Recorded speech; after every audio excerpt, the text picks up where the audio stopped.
이 늦은 밤 한여름의 번화가 335 모여서 술을 마시고 왁자지껄 몰려다니는 사람들로 소란스럽습니다.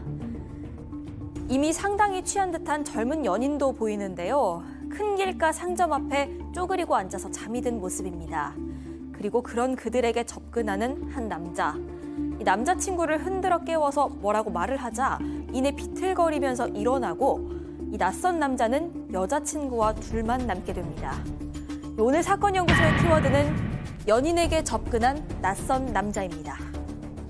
예, 2015년 수원역에서 있었던 사건입니다. 당시에도 정말 떠들썩해서 저도 기억이 나는데 우선 그 시작부터 짚어보겠습니다. 자, 그날 밤 무슨 일이 있었던 걸까요? 네, 이게 2015년 7월 13일 저녁이었습니다. 이때가 방학 때였는데요. 대학생들이 수원역 번화가에서 만납니다. 이들이 22살 여성 김 씨, 그리고 그 남자친구, 그리고 다른 일행 2명까지 모두 4명이서 만났습니다. 이날 오후 5시 반에 만나서 밤 9시쯤까지 술을 마셨는데 이 4명이서 소주 9병을 마셨다고 합니다. 그날 한 친구가 해외 나갔다가 오랜만에 돌아와서 오랜만에 만난 자리라서 다들 들뜨고 신났다고 전해지고 있는데 상당히 취했습니다. 이런 와중에 여자친구가 바람을 쐬러, 이 김 씨가 바람을 쐬러 나가면서 그 남자친구도 따라 나와서요. 이 둘이 같이 수원역 일대를 돌아다니게 됩니다. 너무 많이 마신 것 같은데요. 좀 많이 마셨고요. 사실 좀 걱정스러운 상황이긴 했어요. 이렇게 술을 마셔서 바람 쐬러 나왔다가 둘이 앉아서 길거리에서 잠이 든 겁니다. 근데 번화가고 굉장히 저기 뭐 사람도 엄청 많이 다니는 그런 곳이다 보니까 별 걱정을 안 했던 모양입니다. 그래서 자정까지 그렇게 잠이 들었는데 이게 갑자기 낯선 남자가 이 남학생을 이렇게 남자친구를 흔들어서 깨웠다라는 거예요. 뭐라고 하냐면 학생 일어나봐. 그 여자친구가 토했으니까 물티슈 좀 사오라고. 내가 그동안 저 여자친구 돌보고 있을게. 이렇게 얘기를 했다랍니다. 자, 과연 선의로 도와준 것이냐? 일단 이제 같이 취해 있던 그 남자친구 같은 경우는 얼떨결에 그냥 편의점으로 갔죠. 근데 가서 보니까 지갑이 없는 거예요. 그래서 물티슈를 사지 못하고 가만히 생각해 보니까 술집에 두고 왔다. 그래서 이제 다시 또 술집까지 가가지고 지갑을 찾아가지고 물티슈를 다시 사서 거기 갔더니 이미 30분 정도가 경과돼 버린 겁니다. 그런데 불행히도 거기 가보니까 자기 여자친구도 바로 그 남성도 아예 그냥 그 흔적이 없었다는 거죠. 그래서 수원역 인근에서 거의 1시간 동안을 찾아 헤맸는데 결국 찾지 못하고 경찰에 이제 신고를 하게 되는데 인간의 죄의를 별다른 의심 없이 선의로만 해석을 했을 때 어떻게 보면 저런 식으로 당하기가 쉽게 되는 것이죠. 자, 왠지 범죄 표적이 됐을 가능성을 따질 수밖에 없잖아요. 그렇죠.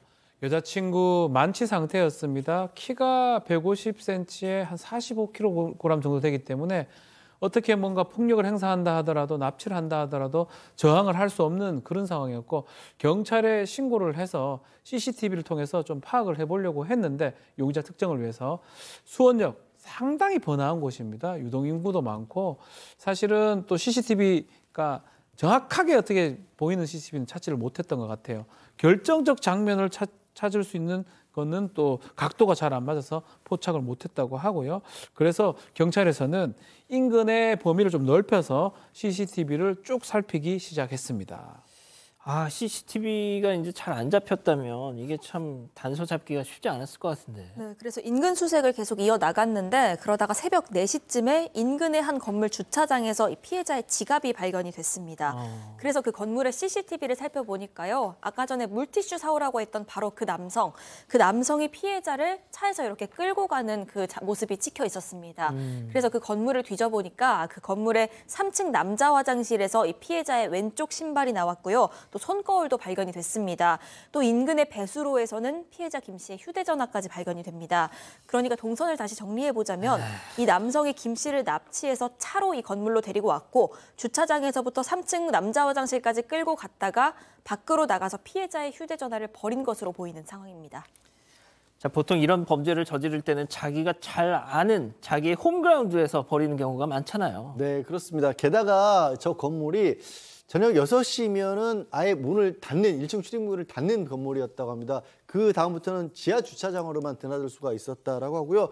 그러니까 오후 6시, 저녁 6시 이후에는 보통 사람들이 없답니다. 아무래도 이 사정을 보고 나오니까 아주 잘 아는 사람이 아니면 여기에 들어와서 범죄를 저지를 가능성이 없지 않습니까? 그래서 신원 특정을 좀 비교적 쉽게 할 수 있었고 알고 보니까 그 건물의 건설회사에서 임원으로 일하고 있었던 45세 윤모 씨가 특정이 됐습니다. 자, 교수님. 일단 뭐 납치를 했고 남자 화장실로 끌고 갔고 그러면 일단 성범죄를 저지르기 위함이었다라는 추정이 가능하단 말이죠. 그 이외에 뭐가 있겠습니까? 그래서 이제 3층 남자 화장실에 가보니까 아주 그냥 그 아수라장이 돼 있었다는 거죠. 그래서 격렬한 몸싸움과 저항 흔적이 남아있는데 화장실 변기가 뜯겨져 있었다는 거는 그걸 잡고 이렇게 뭔가 저항을 했다는 거 아니겠습니까? 그리고 화장실 바닥 타일도 깨진 상황이었고 그래서 성폭행을 시도를 하려다가 피해자가 깨어나서 강하게 저항했고 이 두 사람 사이에 몸싸움으로 이어졌던 것으로 보이는데 문제는 이 피해자 김 씨를 업고 나와서 트렁크에 싣고 운전해서 주차장을 빠져나갔다. 그것은 어떤 의미에서는 완전히 제압을 했다. 이렇게 볼 수도 우리가 있겠습니다. 자, 어떻게 됐어요, 이 용의자? 근데 수사 시작한 지 하루도 되지 않아서요. 그날 오후 5시 반에 이 유력 용의자인 윤 씨가 시신으로 발견이 됩니다. 강원도 원주의 한 저수지 인근 야산에서 극단 선택을 한 거였는데 가족과 지인들에게 미안하다는 내용의 짧은 문자 메시지만 남겼습니다. 이렇게 흉악범죄 저지르고 스스로 목숨까지 끊었는데 또 그렇다고 하기엔 그간의 삶이 굉장히 평범한 인물이었습니다. 이 건설회사 임원이었고요. 아내도 있고 중학생인 아들이 있었습니다. 성범죄 전과도 없었다고 합니다. 자, 먼저 이 사건으로 숨진 고인의 명복을 빌고요. 그 유족에게도 위로 말씀을 좀 드리고 그 다음 얘기를 이어가겠습니다. 자, 박 변호사님. 예. 피해자는 어떻게 됐습니까? 자, 이 범죄를 저질러 놓고 사실은 이렇게 무책임하게 이렇게 했기 때문에 피해자가 좀 중요한데 이 흰색 차량, 윤 씨의 차량 보니까 그 당시 이제 수원 인근에 있다가 또 경희대 같은 데 갔다가 평택으로 좀 이동을 했던 걸로 보입니다. 그래서 갔던 곳을 찾아보니까 배수지 근처 숲을 쪽에서 거기서 피해자 김 씨의 시신이 발견이 됐습니다. 옷가지에 유류품이 떨어져 있었고요. 시신이 나뭇가지로 덮여져 있었는데 부검을 해보니까 온몸에 타박상이 발견됐고 사인은 경부악바지시사 아마 목졸림 사고입니다. DNA가 몸에서 또 윤 씨 DNA 검출이 됐고요. 결국은 성폭행 과정에서 이 저항을 하자 목졸라 살해했던 것으로 보이고 이 배수지 자체가 이 범인 윤 씨가 예전에 이 공사하려고 방문했던 곳입니다. 그래서 거기서 이 시신을 은닉하려고 했던 것이 보였던 것입니다. 제가 앞서 이제 고인의 명복을 빈다 했을 때 그 고인은 당연히 피해자죠. 예. 용의자의 명복을 비는 건 아니었습니다. 자, 양 변호사님. 죽었잖아요. 그럼 어떻게 합니까? 사실 이미 목숨 극단적 선택을 해버린 그 피의자 용의자를 형사처벌할 방법은 없고요. 다만 유족들이 이 용의자의 가족들을 상대로 해서 이 죽음에 대한 정신적 피해를 손해배상 책임을 물었습니다. 그래서 그때 당시에 법정에서 좀 논쟁이 됐던 부분은 이게 사망한 사람의 잘못에 대해서도 그 유가족들이 책임을 져야 되는 게 맞냐라는 그런 게 쟁점이 됐었는데 재판부는 어떻게 봤냐면 이 잘못을 저지른 사람이 손해배상하는 게 맞는데 그 사람의 잘못 때문에 그 사람의 잘못에 책임이 이미 만들어졌고 그 책임을 유족들이 상속받는다라는 겁니다. 왜냐? 이 지금 잘못을 저지른 사람의 재산 당연히 유족들이 받을 거 아닙니까? 그 적극적인 재산을 받으면 손해배상 책임 역시 같이 상속을 받는 게 맞다라고 봐서 5억 원을 참 돈으로 되겠습니까만 그래도 유가족들에게 그나마 이거를 대상을 지급하라고 했습니다. 그 당시 이제 여자친구를 두고 어떻게 보면 그 남자친구 있잖아요. 예, 남자친구가 그때 한 방송에서 그러니까 많은 이제 비난을 받으니까 한 방송에 나와서 모든 게 내 탓이다, 미안하다 이렇게 또 죄책감에 시달리는 모습도 보였다고 하더라고요. 교수님, 성범죄 전과도 없고 건설 회사의 임원이었고 중학생 아들까지 있던 이 용의자 도대체 무슨 동기로 이런 짓을 했던 걸까요? 겉으로 봤을 때는 건설회사 임원이고 그리고 이제 그 성범죄 전과가 없다 이렇게 나와 있습니다만 저는 개인적으로 만약 이런 행동을 갖다가 했다라고 한다면 그동안의 암수 범죄로 어떤 성적 행동이 있었을 가능성도 우리가 배제할 수 없습니다. 경찰에 그 근거되지 않아서. 왜 그러냐면 이 나중에 CCTV를 보니까 이 윤 씨가 이 그 두 사람의 김 씨 커플이 잠들고 있는데 그 주위를 갖다가 2시간 동안 배회를 했어요. 그러니까 아예 처음부터 성범죄 목적으로 그 남학생을 갖다가 깨워가지고 의도적으로 떼어놨을 가능성이 상당히 있다라고 보고요. 물론 이제 임원이긴 했지만은 사건 직전에 회사로부터 공고 사직 권유를 받은 그런 상황이었습니다.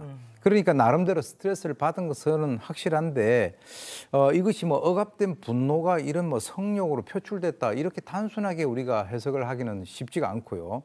100번 양보를 해가지고 순간적인 어떤 그 충동적인 행동으로 만약에 이런 범행을 하고 그리고 피해자를 살해하고 자기도 극단적 선택을 했다라고 한다면 결과적으로는 피해자 가족은 물론이거니와 이 중학생 아들이 있는 자기 그 가족까지 이 두 집안을 갖다가 자기의 행동으로 인해서 완전히 파멸에 일으켰다라고 하는 그런 대표적인 사건으로 우리가 기억이 될 것입니다. 예. 지금도 채팅창에서 좀 약간 건너서 들으신 것 같은데요. 제가 명복을 빌었던 거는 피해자입니다. 이 사건의 진실을 추적하고 싶으십니까? 그렇다면 사반 채널을 구독해주세요. 지금까지 이자연 기자였습니다.